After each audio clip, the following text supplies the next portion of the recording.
excited to have my North Node, South Node, Chiron life path discussion with all of you.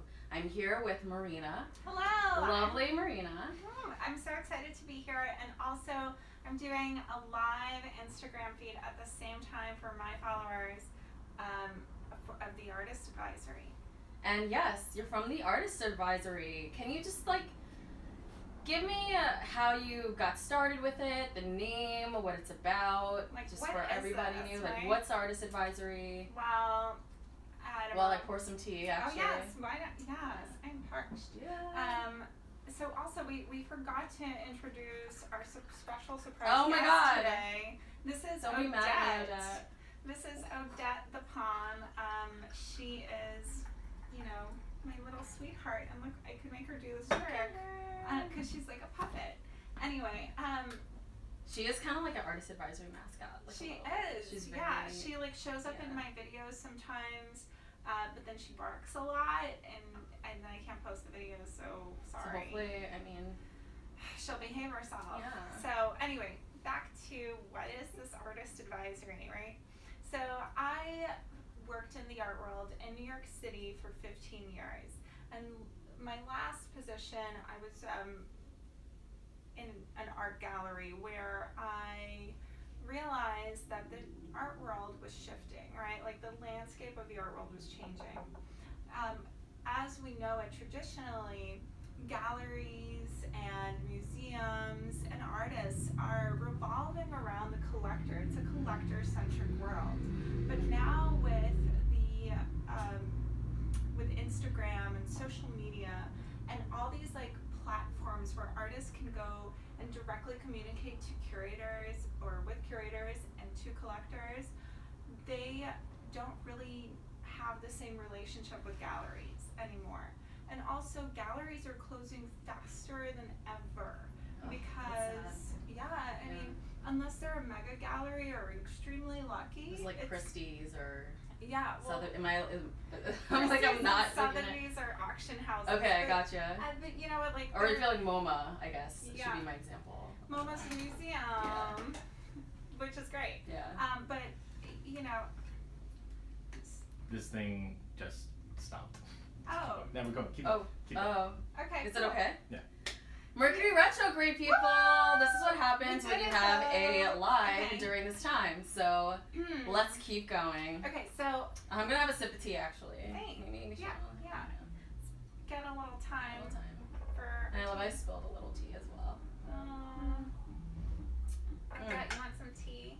Okay, so the landscape of the art world is shifting faster than ever. That's where I was when I don't know if we had a technical difficulty or what. But basically, gallerists are closing faster than ever because the rents are so high, and also the availability of artwork is so different now. Like, it's available everywhere. It's available on Instagram. You can go on firstdibs.com, not sponsored, to buy stuff without having to deal with a dealer or collector. And so I'm here to really essentially offer my expertise and advice to artists and get them going, because oftentimes they really need true unbiased advice. I don't take commission, I don't represent anyone, I just do one-on-one sessions with artists, and the first time I meet with them, I like to meet with them outside of their studio, and we figure out what their intention is. And one crucial thing I do when I meet with artists is I figure out whether or not they're putting limitations on themselves, and if those limitations are affecting the way that they have defined their own intention. And then from there, I go in and I see if they're presenting themselves online and to the world in line with that intention. Do you think the limitations are they're getting them from the business people that sell their art? Is that what, or it's just their own life? It could be, a lot of it is often biographical. Anytime we put limitations on ourselves, it's because other people told us we couldn't do something, right? They impose them on us. We're not born thinking we have limitations, right? I mean, I don't know. Yeah, no, we're innocent. Innocent. We're Chiron. We're gonna get into that, but yes, yeah. Tell us. Fair. But you know, just quickly wrapping this intro up, you know, these limitations come from anywhere, and it could be that they feel like they're not selling their work, or they will not sell their work ever because when they were growing up, they were taught that they were a starving artist and they can't, you know, that's just the way it is, and like you should have a real job and be an artist on the side, and whatever these limitations are, I'd break them down.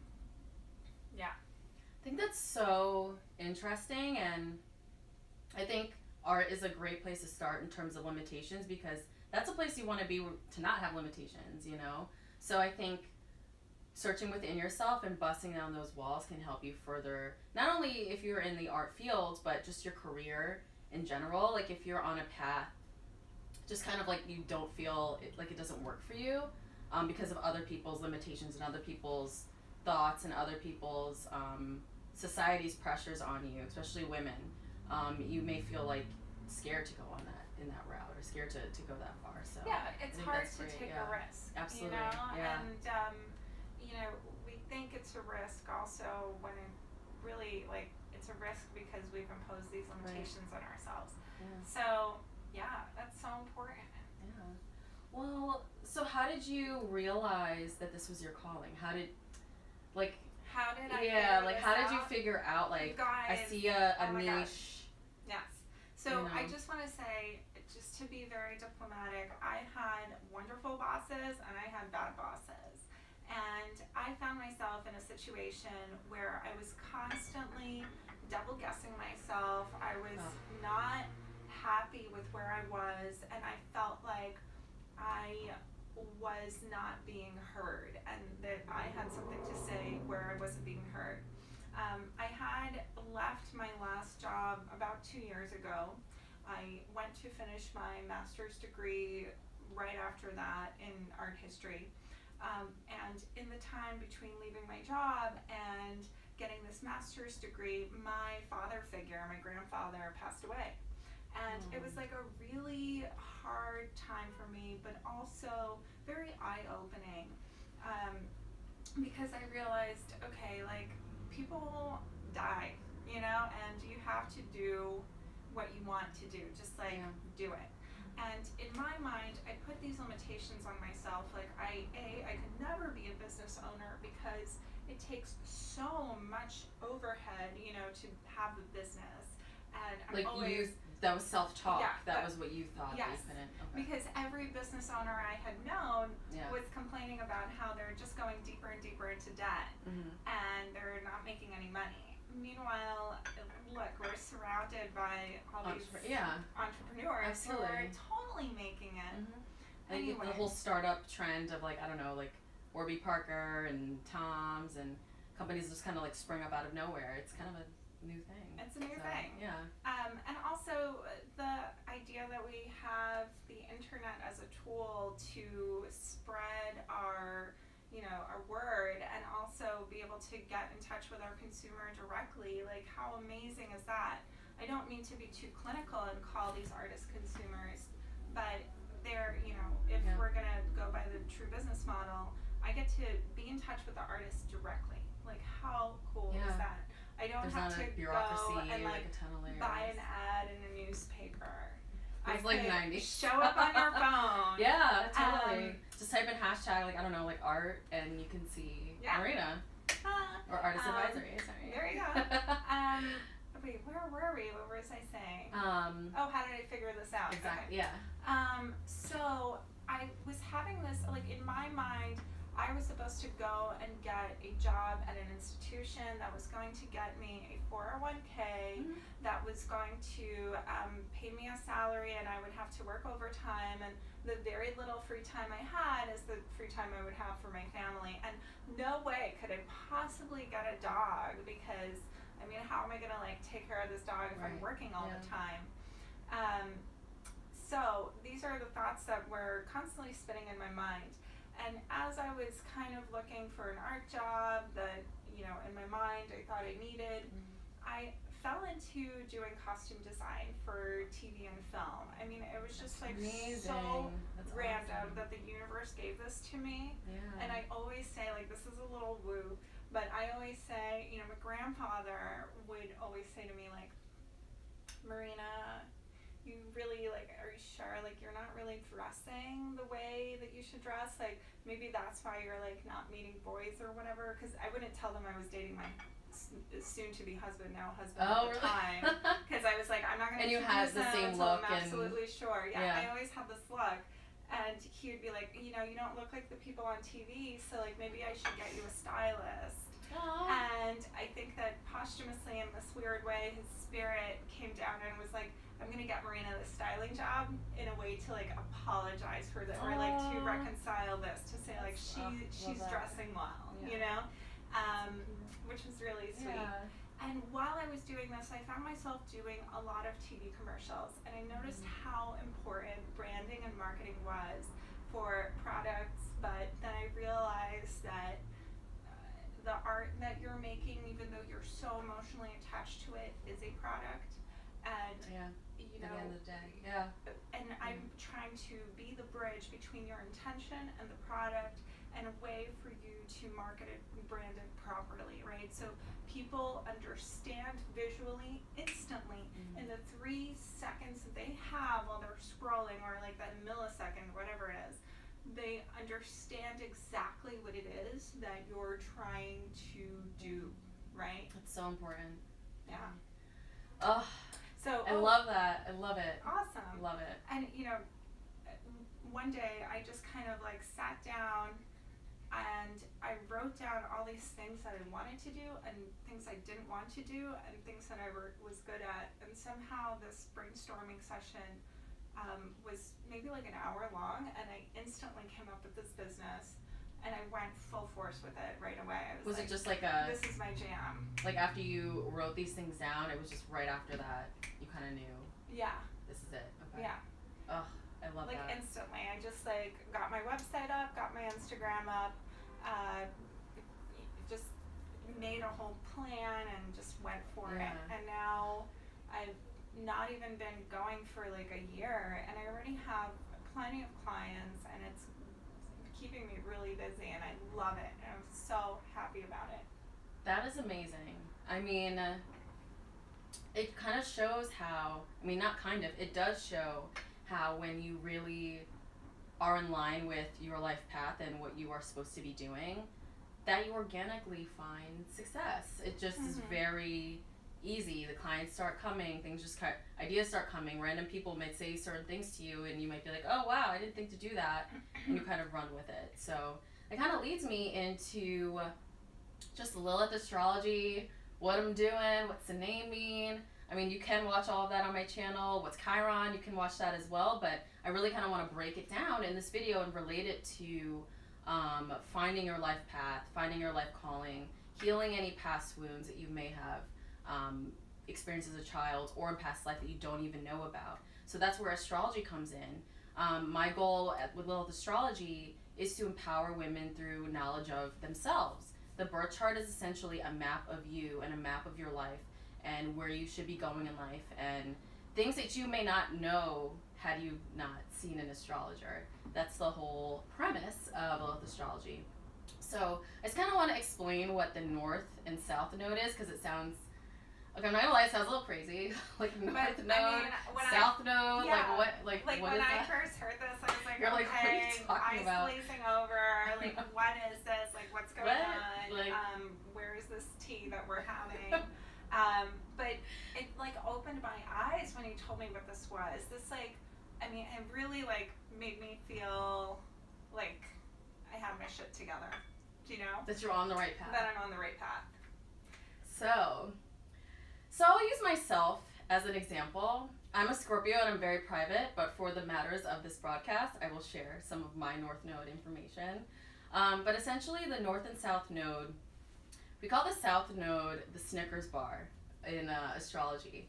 So essentially, when you're hungry, you go and you're looking in your fridge and you see, you know, frozen yummy Snickers, and you're like, ooh, this is gonna be really good at this time. So you have it, and then it leads to a stomach ache. And then if you have a Snickers bar every single day of your life, you're more than likely gonna get diabetes and become overweight and not feel good about yourself. So essentially, that is all that stuff that is sitting at your south node is all past life, karmic debt, childhood wounds, things that you need to be moving away from to essentially find your calling and become whole. So on the opposite end of the spectrum. Also the South Node, right? It's like really easy to be in that place. Like it's easy to just like go and get chill, the Snickers bar and like eat it every day. Hungry. Why wait? Like marketing for Snickers here. Yeah. Okay. So this is like the exact comparison for the South Node. Essentially, right? this is South Node. Laying in the struggling tree, with whatever. your life. Like why struggle? Just keep coasting. Yeah. You know. Yeah, it's coasting. So mine is actually in Libra. So essentially that means the north and south node in the birth chart, depending on where it's placed, so it can be in a certain sign and in a certain house. So mine is in Libra in the 4th house of family and home. So it's very comfortable for me in my life to be codependent and rely on my family members and other people and partners and friends to get by in this life. That's not my path. But it's just very easy, you know, for me to be like, oh, I need help with this, let me call my mom, or I need help with this, let me call my dad. That's just the struggle that I've had. Or in relationships, codependency, that can be an issue. Or feeling like, oh, I need to have a partner, I need to have a relationship. That is another Libra South Node. But on the opposite end of the spectrum, we have the North Node, which is what we call the kale salad. So that is what you should be doing and what will nurture your soul at the end of the day. Even if you don't like kale salads, it can be a nice, steak and broccoli if that's healthy for you. I mean, in my mind, it's like... it can be whatever you want. In my mind, it's like Pilates at 6 a.m. There you go. Like, which is hard as heck to wake up at. Yeah. To wake up and go do that, it's difficult. It's hard. So that is where you need to be going. And that is in Aries for me. So becoming an independent woman and really not relying on other people. And this is in my 10th house of career. And this is a Capricorn house. So this is how people view you in the world. And this is essentially where you are going to end up going in your career. And how the public views you. So I need to exhibit more Aryan qualities in finding myself, worrying about myself, and using alone time to really dig into what my calling is and really find my own path. It was very easy actually for me. For the first year I've lived by myself, and I have never lived without a family member. I've never lived without, significant other or roommates or friends. So this is my first time, so I call this kind of my North Node year. Because, I've literally, I'll be chilling at home, and I'm like, it'll be easy to, call up a friend or call up somebody, be like, hey, let's hang. Now I'm like, no, I need to, get my ish together with what I want to do in my life. And also, if something happens in the house, if you can't reach, or, if you can't open a jar. I went through that, and I was like, man, it'd be really nice to have a boyfriend right now, because I could open this damn jar. Yeah. Instead, I, figured it out. I was, banging it against the counter. I, grabbed something to grip it, and finally, it happened. I'm like, I feel so proud of myself I did this. By the way, I keep hearing you're supposed to run in under hot water or whatever, but I should have Googled or something, because that would have been smart. I remember when I was living alone for the first time ever, my greatest fear was finding a critter, a bug. I'm like, critter? What do I do? How do I get rid of this thing? Shoes. I use shoes. I'll just throw the shoe. In New York City, girl, you are gonna come across the critters. I am terrified. I was if I throw the shoe at this, it's gonna jump back at me. This was going on in my mind. Anyway, so that's the North Node. So I hope that makes sense to you, because these terms, to astrologers, we'll spout off some of these terms, and then when I take a look back, I'm like, okay, who's gonna know what this means? So I really hope that I explained it. Ask questions on the YouTube channel. There's Odette barking because she really wants to join. She really wants to join the live. But yeah, ask me. This is now the time, and I can answer questions after as well. So I'm going to move from the North Node and South Node to Chiron. Actually, wait. Let me actually talk first about how finding your North Node can help you find your path apart from Chiron. So essentially, yeah, me living by myself, I think that is what led me to astrology. And I can talk a little bit more about how I started Lilith astrology. So essentially, during my Saturn return, I ended up changing scenery and moving to Portland, Oregon, where I started working for an astrology and tarot and divination website. So I knew about astrology, and I always felt a connection with it before moving there and before working there, but I really began to understand the space and about my real first reading, and really I just got very into it. And had I not had that experience, I don't think I would be here. And then moving back to New York, and just working and living life, I just realized I kind of like similar to you, like woke up one day, I was like, I need to like do this. Like I've been studying, I've been practicing with my tutor, I've been going to seminars, I've been training online, doing all these things, and I know my stuff, and the intuition is there. Why am I not doing this? So I just woke up one day and just like kind of hit the ground running this year. Amazing. So that's you were like, well, look, no one's gonna do this for me. Like I can't call anyone else. It's not easy like, either. Help me do this because I want to do it. You just do it. Right. That's amazing. But that's kind of like you. Like you wrote down a bunch of things, and you were like, you know what? I'm just gonna do it. Like I want a job that does this, and I'm just gonna get it started. Get it done.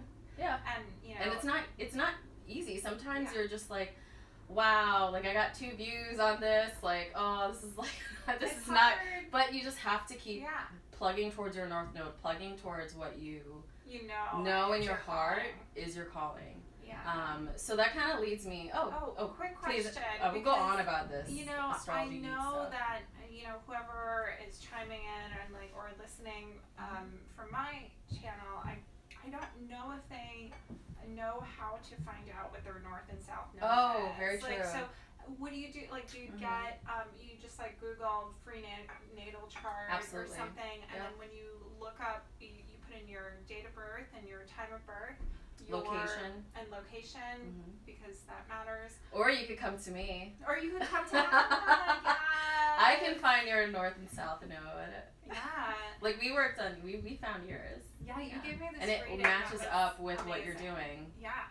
And for those people who are like, astrology, it's like one of those things. It's like confirmation bias. Like you will just listen to whatever it is and be like, yeah, it totally falls in line with me. Like your South Node calling people for help, that's the hardest thing I can think of.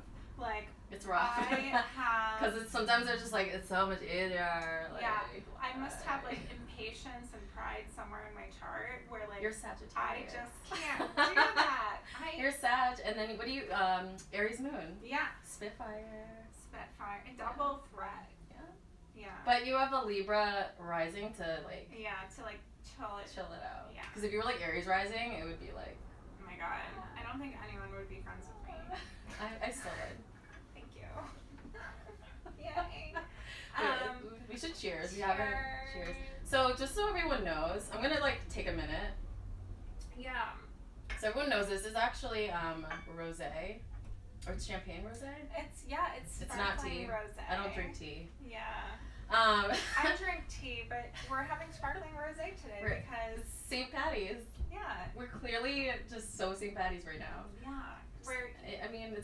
It's not my favorite holiday, but I love the tradition. I think the idea of it is interesting, but I don't know, being out in the cold, it's New York City, do we really want to and also I feel I don't know, but what it's like when you're in Ireland celebrating this. Oh, it's probably amazing. It's probably amazing. But here in New York, in the United States, people take it as an opportunity to be belligerently drunk.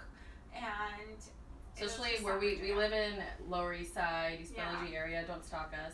But you can try, but it's a very big neighborhood. Yeah, there's a bar in at least one bar in every block. Well, anyway, that was my little segue. So, wait, were you going to tell us more about the North and South Yes. Node and then go into Chiron? Yes. So, Yes. so actually, I want to just hop right into Chiron. I think we've pretty much asked questions if you're still confused, but I think we pretty much covered it. So, Chiron essentially in the birth chart. So similar to finding your sun or finding your moon or finding your Mercury, Chiron is placed somewhere in your birth chart in a certain house in a certain sign, and essentially it's not really a planet. Chiron is an asteroid. So we do have asteroids in astrology, which is a little crazy. And he was discovered November 1st, 1977, which is very interesting that they didn't know about this energy prior to 1977. So what did astrologers do before then? So Chiron is actually linked with Saturn and has a lot of Saturnian energy. It's a similar type of energy. So Saturn was really a planet where we placed a lot of hard lessons and tasks. Like and throw karmic. in some chaos to rebalance some things. Yeah. So I would say chaos is like Uranus, Pluto, and Saturn can create major changes in chaos in people's life. And so Chiron is essentially a dwarf planet or a asteroid. Wherever it's placed in the birth chart, that is a karmic wounding. Yikes. So it can be in your past life or it could have happened in childhood. So the reason why I'm bringing up Chiron in a discussion like this is if you don't know what's holding you back or what you are self-sabotaging, how can you move forward and find your true calling and path? And this can be in work, this can be how you live your life and where you live. It can affect affect your family life, relationships. So if you don't know, I mean, knowledge is power. Yeah. So that's essentially what the essence of it is. Chiron? Yours was in Gemini. Like I'm actually. So Chiron is a generational, similar to Pluto and Saturn. It's a generational planet, but its orbit is very erratic. So it's not like it's like an 8-year period or a 27-year period or anything like that. It depends on the sign. But we are the Chiron and Gemini generation. So our generation generally, as children or in past life, we were not able to use our voices as much as we wanted to. And, you know, our family or parents or whoever in past life kind of shut down. Yeah. And it really affects your throat chakra. Your throat chakra is your ability to speak your truth in a respectful way, and we were shut down. So that's a general wounding of and we're like, can I shout out at your age? Yeah. We're like 31, 32-ish. I'm 34. Okay, sorry. But thank you for thinking, But you don't look a day over 25. Thank you. But essentially that's our it's the lighting. I mean. But that's so amazing because I just remember it speaks true with what you just said. I was saying like I felt like I was silenced, like I couldn't, like whatever I was saying, whatever my opinion was, the experience that I had, the expertise I had harnessed was just being silenced, and I thought, how can I speak and social media? How can you heal? Yes, yeah. But like in our generation, the big thing is social media, right? Like we can communicate through the internet so easily. Yeah. So it's like healing our Gemini helping Chiron heal our moment. Yeah, it's a Gemini Chiron healing moment, totally. And you actually had it in I'm gonna call this like a zeitgeist alert. Like, you got this. We all got this. I mean, so you actually had it in your 9th house. So that's of higher learning and education and just how you. The internet is not in the 9th house, but marketing or how you transmute a message to the masses to change their lives. So it's very interesting how that placement is in that area of your life, because now you're transmuting your message and being able to get it out now to the masses. I needed the qualifications of my master's degree to like be able to actually do that. This, yeah, right? absolutely. You have to study up. Yeah. You have to study up, and then now you've mastered that, and you're mastering your Chiron and your North Node. So essentially, that's Chiron. So you can find your Chiron with me, or you can search online the way that Marina had described. and knowing where this planet is. Chiron is the wounded healer. In Greek mythology, he was not accepted growing up, and as a young mythological creature, he was half centaur. It was just like he didn't fit in. So he was very wounded. And he could not heal himself, but he realized he actually was an astrologer, he was a spiritual teacher, and he realized through these practices he can heal other people, but through that he could then heal himself. So wherever you have Chiron placed, that you can become a guru through essentially pain, which kind of sounds crazy, but you can become a guru through your pain in helping other people. So someone with a 7th house Chiron placement, that's a Libra house, could be a great relationship counselor. They've gone through a lot of difficult experiences with partners, and so now through that pain, they can sit and think objectively and heal the people, and in turn heal themselves. So this is great to find your life path. If, say, you could be a counselor and you didn't know that, but now knowing your Chiron, like, here's an idea, let me look more into this, and if it feels right, you could kind of go in that direction. Interesting. So that's my gosh. That's the premise. So, like, people can get a reading with you, and then essentially you're like, well, I feel like this could be a really good career for you. Yeah. Oh my And there are some other factors in the birth chart, like the sun, where the sun is placed, that can be an indicator of where you should go in your life path as well. So there are some other indicators that I would look at, but I would say a big one is North Node, South Node, Chiron. You know what's interesting is my Chiron was with it's the communication, it's the higher education, whatever, but I feel like I was searching for this, like, ideal corporate job, and it was just, like, not the right thing for me, because then I would have never been heard. Does that fall in line? Yeah, because it's also, I think that kind of goes in line with what you were describing with limitations.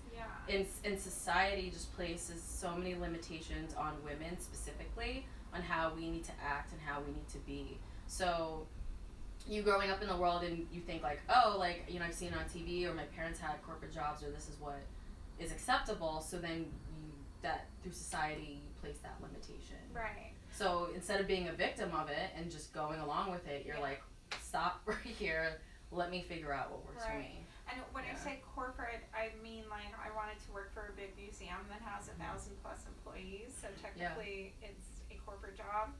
So, which we don't think about that way, right? We think of museums as like this, like, fun, exciting, like, relaxed environment, not political at all. But with that comes politics and things like that. And it's not for everybody. Workplace politics. And it could be for you, it could be. So, it could be your calling. Yeah, it could be. Just finding out, you could be super Capricorn and need that structure. I mean, it just depends. But I think in our cases, like, we've figured out what formula I think works for us. So, I think I want to just move into, so now I've explained these astrological aspects. You've explained just how you found your calling. How can people apply the information we've shared to their life? Like, how can they harness their creativity? And you may not be an artist, you may not even be in a creative field, and that's not what I even mean by creativity too. Creativity means to be able to create the life that you want, and be able to create the life and the job and the path that you want. So how do you go about when an artist comes to you and is having that issue? Like, how would you help them apply it to their life? Again, it's like a big part of it is identifying their limitations. I recently had a session with a fantastic artist who was, for whatever reason, like, not really, she was sabotaging some of her sales, and she felt like she had to sell everything out of her studio, and because that's what she thought was going to make her successful, if she sold everything. So I said to her, look, you really can keep some things that you really love, so you just keep those and make similar works of art that you can sell and you're comfortable selling, but don't worry about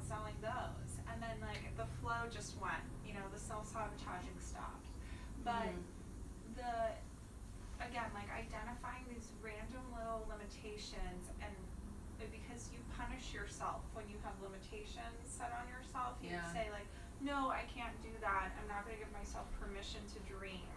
When you Like you want to be realistic. yeah, Which pragmatic. is yeah.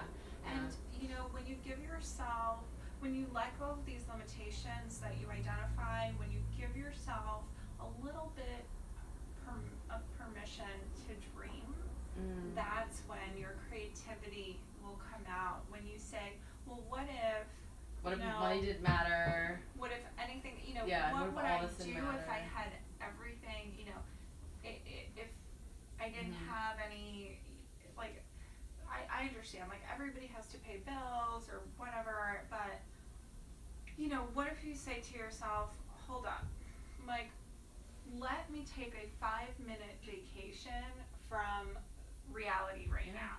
Let me take a 5-minute. For little Pisces, Neptune classes on. There you go. Neptune and Pisces right now. Right now. Yeah, this is a great time to do Perfect. A great filter. Yeah. So we put this on and we take this 5-minute vacation from all the stuff we have to do. And ask yourself, what do you want to do? And whatever it is that you want to do, allow yourself to do it. Give yourself permission to do what you want to do. And then you will just be more creative. You're gonna allow yourself to think of things that you haven't allowed yourself to think of before. I think that's, and I mean that kind of leads me to a vision board. It's so elementary, but that ish works. So I have a vision board example. Oh, go. So my boss, I work in beauty, and my boss was I was going on about vision boards. I just got in my head I need to make one, but I hadn't made it. I was putting it off. My boss was I'm gonna make one for you right now. So she made it, and it had how much we want, our goals for the end of the year, and what we wanted to do. We made those goals. We exceeded our goals last year. Was this a digital and we're going. one? This was a digital, yeah. Okay, this is a digital one because I wanted to put my own. Yeah. She wanted to really put her own stamp on it. Yeah, I keep But hearing that's what finished me. I'm vision boards all day, every day. Yeah, I love It's essential. that. It's like witchcraft. If It's amazing. you're literally creating something out of nothing, and if you use your tools, not limiting yourself, okay, you want to make $1 million, put it on your vision board. What's stopping you from doing that? I mean, think about all these What's people stopping you? that have made $1 million.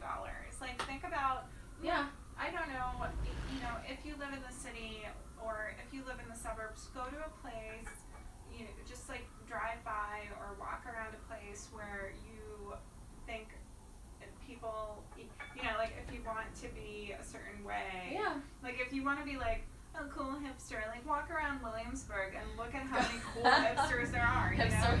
And be oh, I can do that. Or if you want to be an artist or something, yeah. go to I don't know, start going to galleries and talking to people, Yes. network, and put it on your vision board. And walk around gallery neighborhoods and be oh my God, there are so many of these artists and they're successful, and I can do that too, right? Yeah. Or walk into a museum and see how many living artists are showing there. A contemporary art museum or a modern art museum, not an historical museum. It's very the rare. Met. Yeah, the Met does show living artists, They do, but not yeah. as much as the MoMA does, or even the Minneapolis Institute of Art shows living artists, which is great. Wherever you are, you will find a museum that shows living artists. Go in there, if you want to show your work in a museum, look at all these people who could do it. Yeah. Why can't you? Yeah. It's essentially, if you can't see it tangibly and you can't visualize it, it's difficult to achieve. So I think going back to what you're saying, helping the artist visualize that or helping someone visualize their career is a step in the right direction, I think. Oh, absolutely. And I think I love your idea of changing scenery. I was explaining leaving New York City, and it's not, I love New York City, it's my home, but being here for so long, changing scenery, even though I wouldn't be there forever, was a good, you could reset your brain and really learn something new from culture and people there. So travel can be a great medicine as well. When you're changing your environment, you're changing the energy that surrounds you. Yeah. Let's say you live in a kind of a dark apartment that doesn't get a lot of light, right? And and you go into a greenhouse at your local botanical garden, like how different is that energy? And how, you know, when you're trying to be more creative, try to change your environment. Yeah. Because go on a retreat. I think don't you have something coming up? Well, I do. I have a retreat in the works, and I haven't solidified it yet, but just keep checking back. And I'm going to have like something really cool for the summer that is local to the tri-state area. That's the only little only like premium clue as to what we're gonna do. But so changing your environment, your energy, and the energy that comes with the environment is so influential to what you're thinking or like how your creativity. So how can you? So I guess like. So we talked about some visualization, changing your scenery. Physically, what are some things that you did to meet new people, to put you on the right path, or to, I guess like, actually put it into fruition more? What did I do physically? Yeah, like whether it's like going to networking events or trying to like how did hang around people who are doing it. Like what was external? Like what was internal? Because like, one other like internal thing that I just can't get over is like I was like, I want this, so what can I do to do it? And the bridge between this and the external was monetizing it, and I kept thinking, how do I, like the point of having a business is so that you can have money to sustain it. So like, but money is, when you think about it, it's just like this like boring cold piece of paper or whatever. It's not the same. So I just think like it's energy that I'm exchanging, right? So like I'm gonna give my client my energy, and they're gonna give me money in exchange. Right. So and it's not about the money. It's like I want the money so that I can keep helping people. That's I mean, we all have to live, and I mean, money is all in the second house in Taurus, so it's not only physical money, but it's self-worth, so what you're worth, or what your energy is worth as well. And I mean, I don't know how this aligns in my chart or if it means anything, but that was a way for me to bridge it. So like the physical world, the external world with the internal world. And externally, what I did was, well, first, I gave myself permission to be myself on the internet. That's so, like, it's a real stuff. It's a real stuff, and like I started posting and like doing my little videos and like preaching basically. But the other thing I did was I made business cards. That's really important. It was like my little calling card that I would give people. And where would I give this to people? Like on the street? No. Anywhere I went, I found myself around artists. This is like something that was always happening to me even before I joined the art world. Like, I guess maybe it's because I live here in New York City, but I just found myself around artists. And I think it's the universe. It's like the universe. Setting it's a nuanced thing. The universe is not like, this is what you should be doing. Like, it's a very like, hey, let me throw you a clue. Boom. Let's see if you catch it. So I would go to not only like gallery openings, but also other cultural events, like events at the Metropolitan Opera or museum exhibition openings, not just gallery openings, and that's where I would find people, and I would be able to connect them with my business card. That's like a major thing, but also going to these things. Like getting out there, getting out of the house. It can be tough sometimes. But I tell you, I had this, I don't even know if it's called anxiety or if it's called dread, right? Like I had a real issue with like going and promoting myself, and I had a real issue with going to these events, right? Like I was just like, oh, do I have to? Can't I just stay home? I reframed the way I thought about it. I was like, wait, I'm not like going there to ask people to be my client or anything. I'm just going there to be part of the community. Like I'm going there to support people that I care about.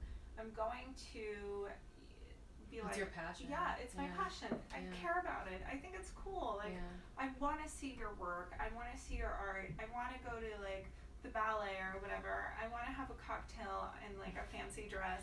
Same. Yeah. I mean, cheers, cheers. girl. Cheers. Yes. Happy St. Patty's. Oh, that'd be funny. Oh. Sip, sip.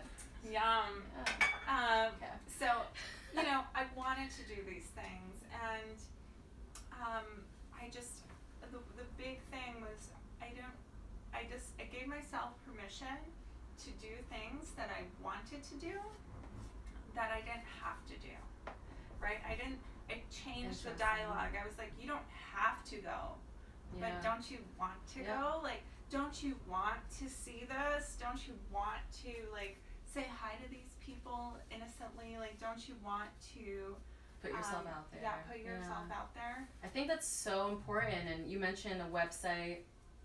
You mentioned social media. There's just so many tools at your fingertips that you can literally do your passion project. I think whether you are in art or in astrology, or you want to sell clothes, or you want to be, I don't know, a doctor or a therapist. It's just, there's so much opportunity. So I think in this day and age, just like there's so much opportunity here where we are, like absolutely in the United States, but also in like in this world that we're connected to the internet.